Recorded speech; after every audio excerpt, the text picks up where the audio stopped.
Good morning everybody, it's Jim here, Scottish guy in Moscow. It's a lovely, drizzly October day. It reminds me of being back in Scotland. And today, it's about 7:45 in the morning. And I want to talk to you about something that I've really been thinking about lately. And that is, Moscow is getting extremely expensive. In the 2 years that I've been here, things like rent and food have really exploded in price, and I want to go into it in more detail with you. Are you ready to find out why Moscow is getting extremely expensive? Let's go. Alright guys, so let's get started now. Just to let you know, right now it is October 2025. I arrived here, I think, August 23. And just in the 2 years that I've been here, I'm sure people that have been here for longer will be able to tell you a lot more than me, but in the 2 years that I've been here, Moscow has got so much more expensive. Now, I'm not complaining too much. It is still within my budget to live here. It's not like living in London or something like that, but from what it's went in 2 years, it's actually quite unbelievable. So let's break it down. I'm going to give you 5 things that I think have really exploded in price. And number 5, it might actually surprise you. It's actually something I pay more for here than I do in Scotland. Number one is renting an apartment. Now, when I arrived here, I paid about 65,000 rubles for quite a big apartment nearer the centre than I am just now. It's a Stalinist architecture. Actually, I've made a video. I'll put the video of that flat tour in my description of this video and you'll be able to see it. Quite big. The decor was terrible, but that's true for many rental apartments in Russia.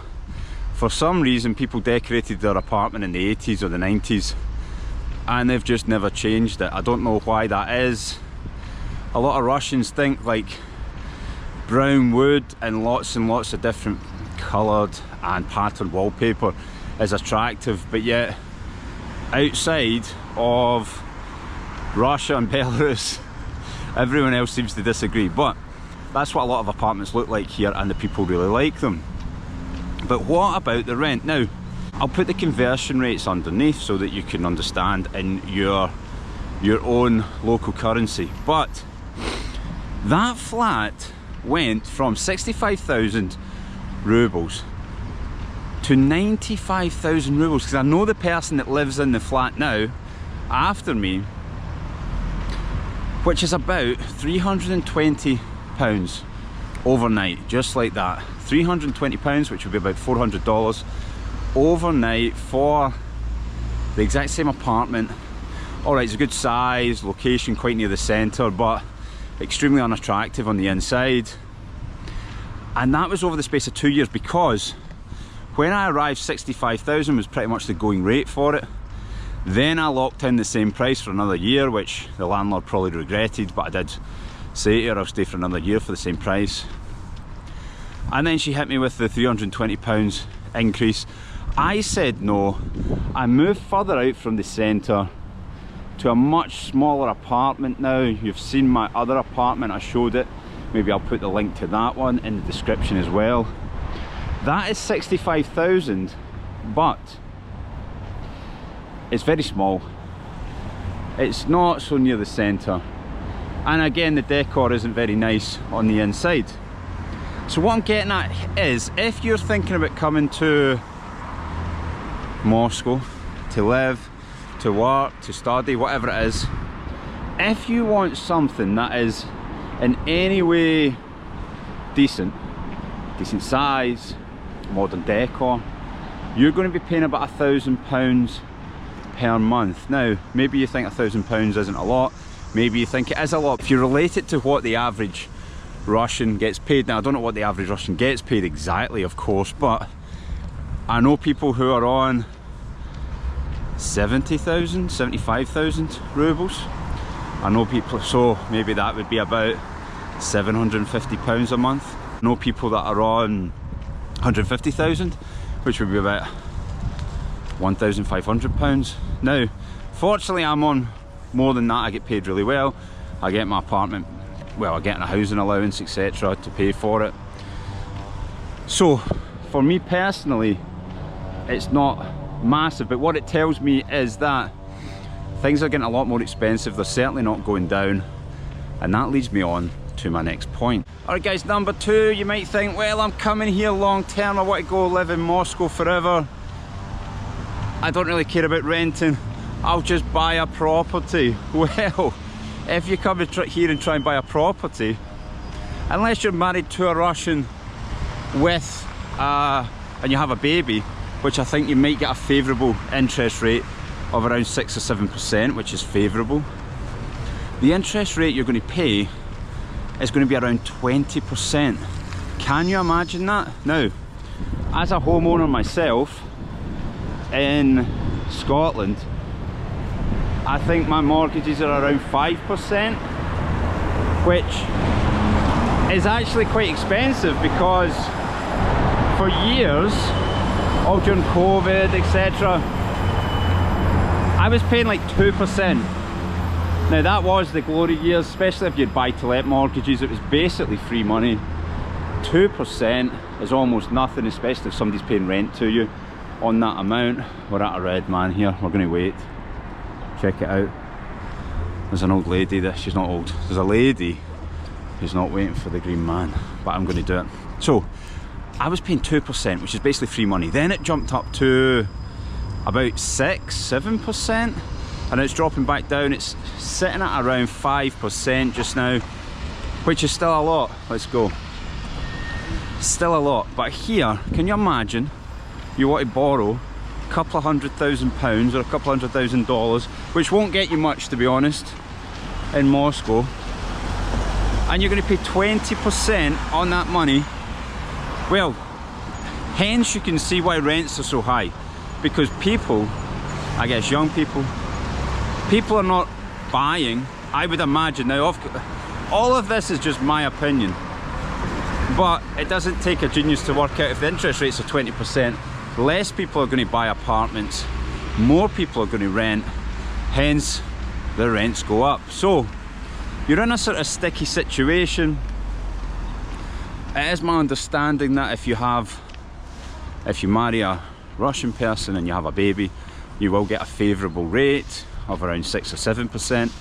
But of course, people in the comments, there's a lot more people who watch the videos that probably know more than me. But 20%, so if you just come here and decide, that's it, I'm moving to Russia, be aware that who's going to borrow money? Who's going to borrow money on a mortgage at 20%? It's madness, isn't it? So I wouldn't do it. So then you're going to rent. Rents have went up, and this is more to do with the cost of things. But even with the rents going up, you also need to find a landlord that's going to register you, which is also an absolute nightmare. So if you're coming here as a foreigner, the living situation is going to be a little bit tricky, in the sense that you need to be registered. The rents are going to be high for what you get.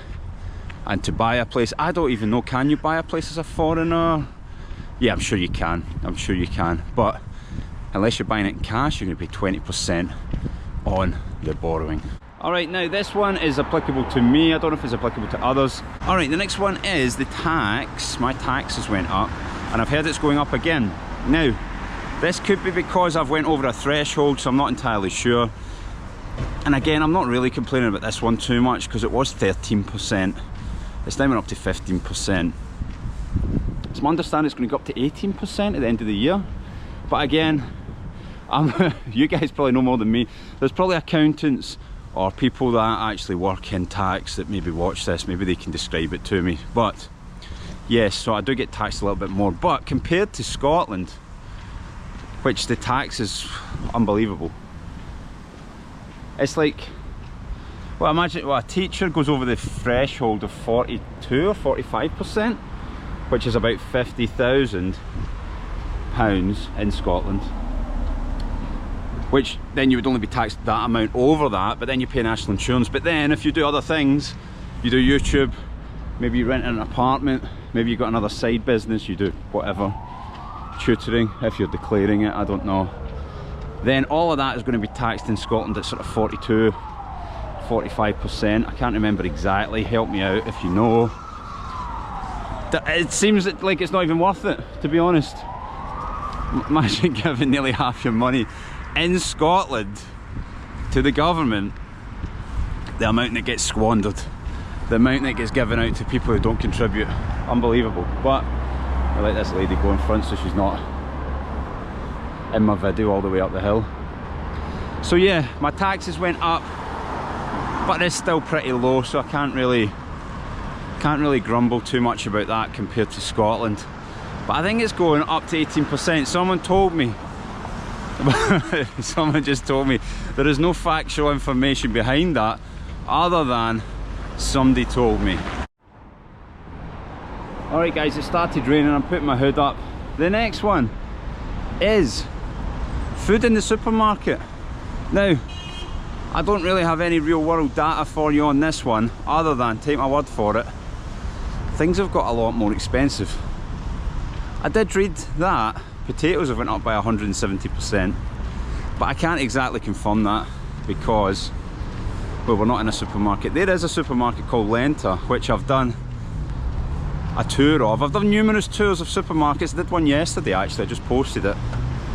Food in supermarkets, I've noticed, is now sort of on a par with the UK in just a 2-year period. Now, when I first arrived 2 years ago,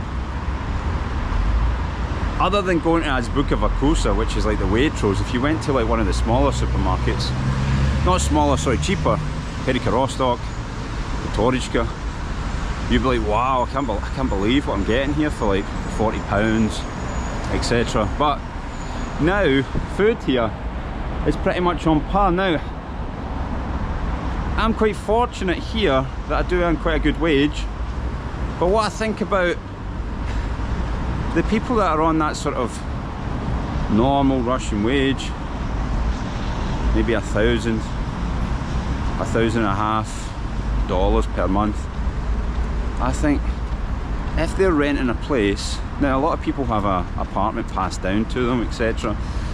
So they don't actually have a mortgage on it, they don't pay anything out on it, but I always think if you're renting a place and you're buying your food, etc, etc, then it's going to get pretty expensive. Alright, on to the last one, which I think might surprise you. Alright guys, the last one, I'm going to lump a few things in here. Now, you can get a haircut for about 600 rubles, which is probably about £6 now. But for my haircut, my beard to be cut, I did it myself this time because I'm growing my hair out a little bit, but that is more expensive than I pay in the UK. I pay about £40 for all of that every time I go, which is quite expensive. Might even be more now because the exchange rate is also not as good as it once was. When I first arrived, 1,000 rubles were about £7–8, now 1,000 rubles are about £10. So exchange rate isn't as good for me in the UK, from the UK I should say. So haircuts cost me more because I like to go to a good place. Also, I go for a massage, like a Thai massage. Don't be making any jokes, just a normal Thai massage once a week for 90 minutes. It's now 4,000 rubles, which is still cheaper than back home, but when I first arrived it was probably about just over 2,000. So that's doubled in price. A massage in 2 years has doubled in price. But remember, I'm not really complaining, it is still better. I'm still better off here than in the UK. Another one, taxis. Now, not actual tax, like income tax, taxis like these guys here. These yellow cars that are going past. When I first arrived, I couldn't believe it. You would go for like a 30-minute taxi across the city and it would just be a few pounds. Now, again, nowhere near the price of the UK. Still much cheaper than the UK, but they're starting to get a little bit more expensive. They're starting to get a little bit, for example, I was trying to go to the city centre. It was peak time, it was raining. Prices go up when it's raining on the app, the Yandex app. But it was 2,500 rubles. That's nearly £25 to drive into the city centre, which might be normal if you're living in London or something like that, but compared to what it used to be here in the last 2 years, it's triple the price of what it was. Alright guys, there we have it on this wet, blustery October day, reminding me of Scotland. I'm about to jump on the bus, and that was 5 things that I think have just exploded in price in just 2 years. What's going to happen in the next 2 years, I don't know. Russian people in the comments, let me know what you think. Is life difficult for you if you're on an average wage? Or British people, American people, anybody else, let me know. How does it still compare to where you live? Thank you very much for watching. Please do hit subscribe if you've watched this. See you next time.